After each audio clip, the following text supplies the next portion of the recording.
Shannon, what's your reaction? I'm disappointed.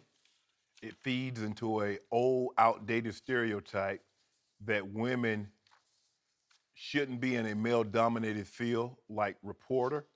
And how is she qualified to ask a football question to a professional athlete? For me, Skip, having played in the NFL for 14 years, I didn't know a whole lot of female beat reporters, but Lynn DeBruin did work the beat at the Broncos. Rest her soul, she passed a couple of years ago. I paid her the same respect that I gave Adam Schefter, who came in with me in 1990. Yep. Woody Page, Page. Mark Kisler. Yep. I gave them the same respect. She asked him a football question. I would assume that if she's in a NFL locker room, the 5th week of the season, there's a pretty good chance she's a reporter, and she had to go through probably a more strenuous interview than a male for the simple fact she is a female. And her editor, Skip, Maybe. no, ain't no Maybe maybe, not. Skip. For the sake of because we still have this situation, we shouldn't even be discussing this. This should be a non-issue in 2017. And people think, and I get that. A lot of, well, you never played. Okay, just because I never played, does that mean that I can't watch and see and understand what's going on? Skip, she did not ask him, hey, Cam, when Funches run that skinny post, is it inside leg up in 7 steps or outside leg up in 7 steps? She didn't ask him that. She didn't ask him when Funches ran the out route, is he 10 rolling to 12 or is he 12 rolling to 14? That's not what she asked. She asked him a football-related question. Says, seems like Devin Funches is embracing the physicality of his routes. Now, to me, that's a pretty deep football question. Hey, I liked it. so did I. It didn't qualify as a dumb question. No. And I hear a lot of dumb ones. Yes.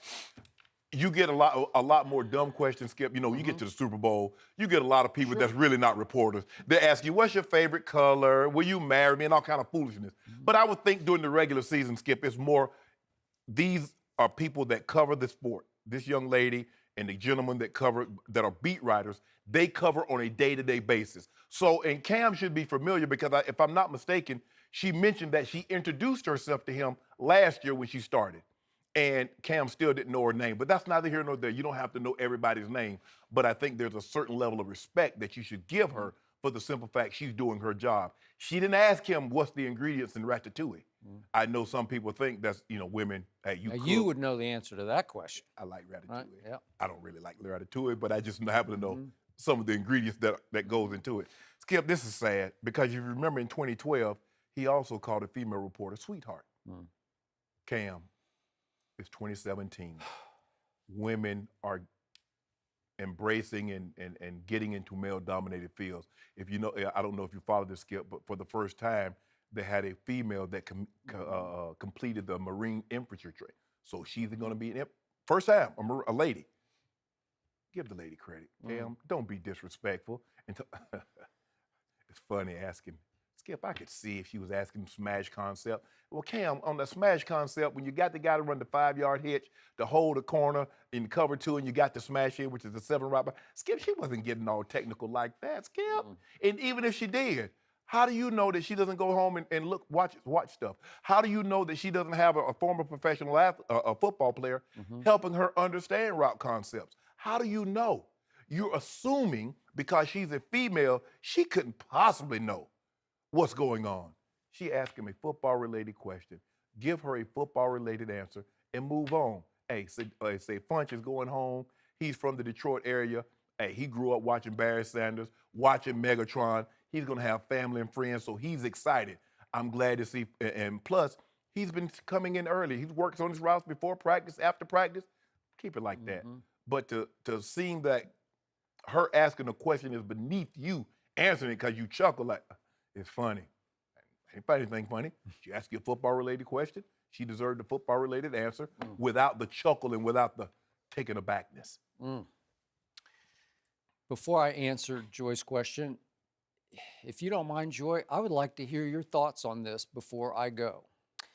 Well, I think Cam is incredibly immature, which he's exhibited not just in this situation, but throughout his career. It's really disappointing for me. I think that the NFL is better when Cam Newton is playing at his highest level. He's a superstar. He's entertaining. and he brings a factor to the NFL as a black quarterback that is needed. Right. And I'm a huge supporter of his. It's disappointing. I mean, you see the reaction to this all the time whenever women's credibility is questioned. To me, it's not surprising. We're going to talk about Terrell Pryor a little bit later on in the show. Things like that don't surprise me. It saddens me, but it doesn't surprise me. So overall, I'm disappointed. I think it's obviously very disrespectful. And she's a beat reporter, so it's a little inside baseball, but that's a person that follows the team every single day. Their job is to write and cover that specific This team is her every day. second year on the beat. And she's Yep. she's been there for a year. Now, to not know her name or something, there's a lot of reporters that have to deal with every day. That to me doesn't bother me. It's just his reaction to it is very dismissive. And if he had dismissed all of the reporters, which sometimes athletes do, reporters sometimes get upset with the way that they're treated by athletes, and that's more on us, being maybe sometimes we're a little too sensitive and the athlete is upset. But he singled her out. He reacted to her and specifically said he was laughing because she's a woman asking that question. About routes. And there are men in this business who have not played the sport that they cover on any competitive level. Yeah. Many. At all. Many, of course. So it's disrespectful, but it doesn't surprise me. I mean, I have many friends in the business, and my experience, I've been in the business 10 years. I started as an intern in Miami and sports radio, and I've dealt with it on every level. It's a part of the business, unfortunately, but it's sad to see it on this level. And more importantly, we just don't need this right now, Cam. There is enough going on. Now you have to deal with this.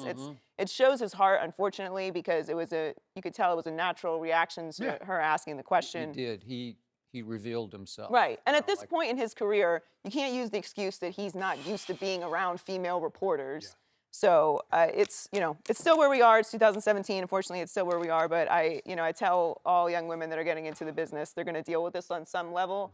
You have to carry yourself with respect, care about your reputation. And unfortunately, as a woman, you have to be smarter and better. And you have no room for mistakes or error. And you have to try harder than everyone else in the room. But it's just disappointing. So just for the record, what's that? I'm just trying to figure out, Skip. We went from 3 weeks to Cam, what's wrong with Cam, to Cam playing great, winning against the Patriots, to this. Have we ever seen a quarterback I actually think there's a connection to what you just laid out. I think that's what just happened. But real quick about Joy. I occasionally have to bite my lip on this show in breaks when we have an athlete or an ex-athlete come in and sit down and refer to Joy as honey or sugar or maybe sweetheart. Yeah. And it just grates on my nerves. And I haven't said anything. I've told her I don't like it, and she rolls with it. But just for the record, she grew up in a household with an older brother who is now residing alongside you in the Pro Football Hall of Fame. So she gets it, you know? She can talk it, feel it, know it. She knows football, she knows basketball, she knows sports. Right. So back to Cam Newton. I'm with you times 10 on disappointment, frustration with, because this man has star power to him. Yeah. He has charisma. He has a huge 1,000-watt smile that can light up any room or any stadium. He dabbed 2 years ago, and it just took over the NFL. And it was fun, man. It was fun to watch. Even if I was rooting against him, you couldn't help wait for the dab. Right. And he had a whole lot of reasons to dab that year, didn't he? Yep. And I want him to get it. And he's now 28 years of age in his 7th NFL season, having won a national championship at Auburn. So he knows the media. He's been dealing with media for a long, long time. Correct. And he still doesn't get it. And what frustrates me the most is lack of leadership, whatever those things are, intangibles or skills or whatever.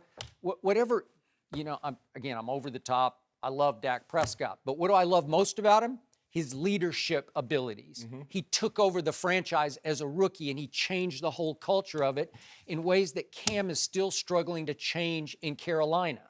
And remember, right out of the box as a rookie, he had quotes about, it's too long to read, but there's a big quote in ESPN, the magazine, about how he's a lion and nobody else on the team is a lion. They don't get it.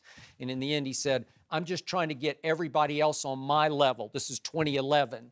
And then he got frustrated after those 2 huge games. Remember, he threw for 422 at Arizona in his first ever NFL game and backed it right up against Aaron Rodgers back in Carolina. with 432. And man, we all thought, whew, this is it. Yep. Behold, Cam Newton, ladies and gentlemen. This is it. He's going to revolutionize football. And he did, running the football. And he did win an MVP 2 years ago. But remember the long dry spell in there when he would sit on the bench and sort of remove himself from the mess that is the team, and he'd put the towel over his head like, I don't want to associate with you guys. You guys, I'm above you guys. You're all beneath me. And now it comes all the way to, he had such a hard time last year, such a hard time early this year. Now back to your point, he finally had a breakthrough, breakout, big game. He beat Tom Brady at Tom Brady. He was really good in that game, Cam Newton. And I started thinking, is he just feeling himself now like he's back in charge? Remember, that's his weekly media session. It was not a one-on-one interview. Right. This is the one that's going on SportsCenter, right? Yep. This is the highlight show interview. Correct. That you're forced to do as the face of the franchise every Wednesday. Quarterback gets up at the big podium. He gets to the podium. And he has been sitting on a hot seat for about a year and a quarter until this week. And I started thinking, well, is he just sort of back in charge now? Like, I can sort of get away with anything? Am I surprised that he thinks like that? No, because I'm here to tell you a bunch of players Of course think they do. like that. Yes. You know it, and I Yes. know it, and you definitely know it. But I'm just shocked that he would say it publicly. So, especially in front of the group. Right. It wasn't just like he sat down with her one-on-one and she asked him a football question and he started laughing just between the two of them. Correct. Although that would have been just as bad, but at least he humiliated her in front of the world, basically. Of her peers. And all of her peers. And I thought, does he have a bone to pick with her because maybe she's been too critical of him over this long dry spell dating back to the post-Super Bowl? You know, obviously they lost the game, and then he had the big negative press conference, which I didn't have any problem with, but a lot of people did. And no, he didn't even really know who she was because she confronted him thereafter, and she's been the beat reporter since October, so it's about a year, full year. And she questioned him about why he would speak that way to her. And then she asked him, according to Scott Fowler, who writes a column for the Charlotte Observer, in the end, do you know my name? And he said, no, I don't know your name. I don't know who you are. And it's just hard for me to believe that the face of the franchise, because Shannon Sharpe would be media savvy, but again, you got it. You knew how to play the game off the field. But they trap skill. You have to. They're on the when you travel to go out of town. Those beat writers are on the plane with you. Sometimes, not always, but sometimes. Well, I was always on. You didn't travel with the team? A couple of times I did, only because it was to Green Bay and I couldn't get to Green Bay. Okay. You know, it's just too hard to fly there. So those are the only two times I ever went on the plane. But occasionally that would happen. But for the most part, kids and Woody and Adam Schefter, those guys, they travel with us. All right. So the point is, if you're the face of the franchise, you should. They're important people to you. You should have some rapport with them. And I assume she's tried to interview him one-on-one before. I assume, and he just blanked her out.